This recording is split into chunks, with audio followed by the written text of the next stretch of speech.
this session on day 3 of the Better Learning Leadership Conference. I'm Karen Momber, Senior Professional Learning and Development Consultant, and in this short talk, I'm going to focus on the importance of quality assurance for professional development. The first point I'd like to make is perhaps obvious, but it is that quality matters. If anyone in your institution engages in development activity provided by a third party, you will want to know that it is of a high quality and that it is a good investment of both time and money.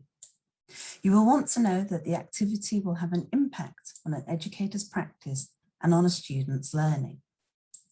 I'm going to propose 13 questions you might like to ask providers about the product or service they are offering. Their answers to the questions can help you decide if it's the best offering for you. Before presenting the questions, however, let's consider what professional development is and what characteristics make it effective. This will form the basis of the quality assurance questions. I think this definition from the recent quality assurance report commissioned by the Wellcome Trust is very robust. I like its focus on processes and activities, the distinction it makes between knowledge and skills, and that it encompasses the educational community. There's no doubting the value of professional development activity. Over the last 5 or 6 years, we've seen a large body of research which clearly tells us that effective professional development can be transformational in improving classroom practice and in improving learning outcomes.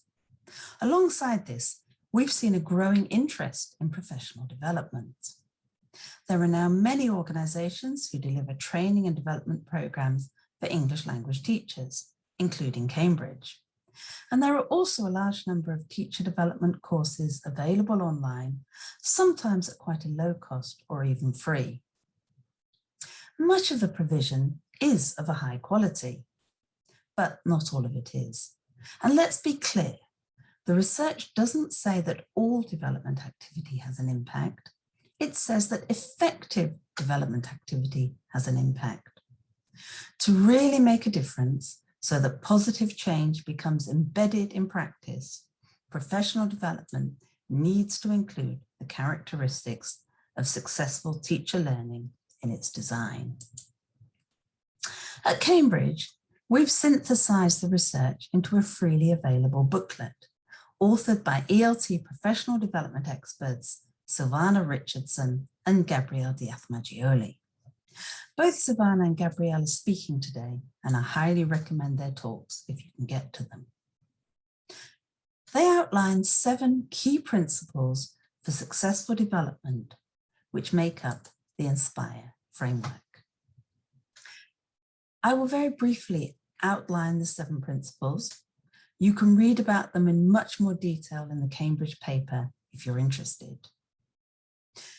We start with the first I of INSPIRE, which is impactful. And this should really be the starting point of any development activity. What is the intended impact of the activity? What do you want both teachers and learners to be able to do as a result of the professional development? N is for needs-based. Every educational system, every teaching context, every classroom has its own needs, and the development activity should be based on those needs, not a one-size-fits-all approach. S is for sustained, and we know that development is a process with real and lasting change taking time to embed. P is for peer collaborative. The value of collaboration has been acknowledged as hugely important in strengthening expertise. The second I is for in practice. Teachers learn through doing, tackling real issues and developing practical solutions in their classrooms. R is for reflective. The process of remembering what happened, deciding if it was successful or not and why, in order to do better in the future, is very powerful. The final letter E is evaluated. It's important to evaluate the impact of the development activity and adjust if necessary. And so, on to what this means for quality assurance.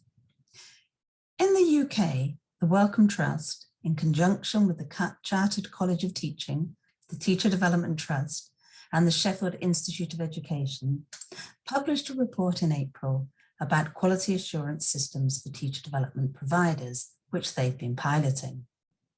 In this report, they identify 3 areas of quality assurance.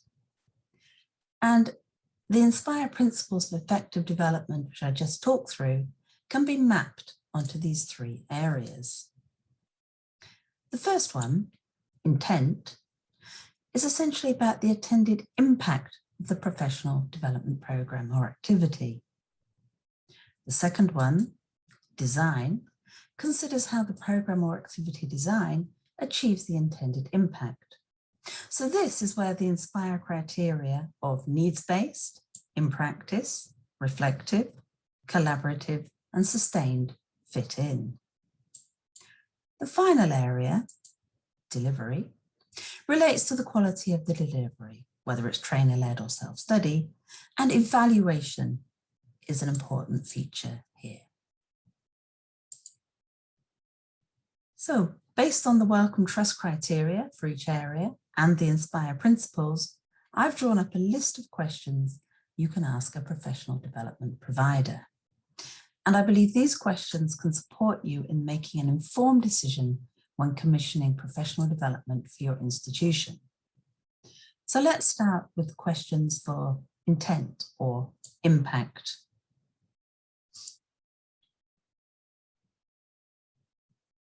So, is the intended impact clear? Is it realistic? What's the balance between theory and practice?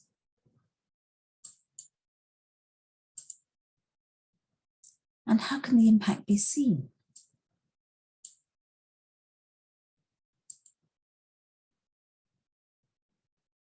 And how can the provider demonstrate previous experience? So 4 questions around the intent or the impact. On to the design of the program. The first 2 questions relate to needs. So those of the wider educational context, the institutional context, the needs of the teachers. Will there be needs analysis activity? What will it involve? Questionnaires, meetings, lesson observations? It's also useful to ask about the research that informs the program. What sort of methodological research underpins it? Is it based on any particular key thinkers or any research works?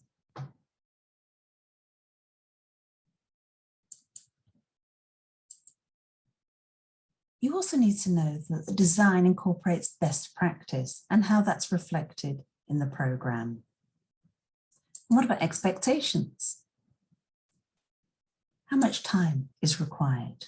How much time do teachers have, realistically? And finally, follow-up activity can be very important. I like the analogy which David Weston and Bridget Clay make in their book, Unleashing Great Teaching. They make the point that saying a conference is great professional development is like saying a shopping trip is a good meal. It's what you do with what you bring back that counts. And that's very true of this conference, of course. What you learn only becomes meaningful if you do something with it in your practice. And on to the final 3 questions, which relate to the delivery of the program. The first question relates to the experience of the provider, to the quality of the trainers. Are they qualified? Are they experienced? If the provision's online, which system's being used? What technical support is provided?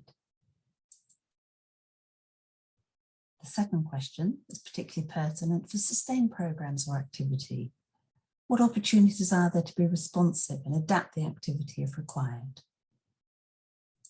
And finally, it's good to know the criteria for success. What's expected of the participants to successfully complete the program?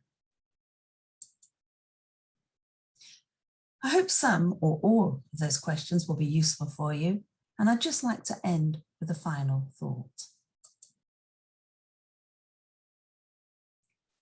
I believe that whilst external expertise can play a critical role in designing and delivering impactful professional development, the role of school leaders and the school culture you develop is absolutely key in supporting both learning and well-being, and ultimately ensuring the success of any program. Thank you.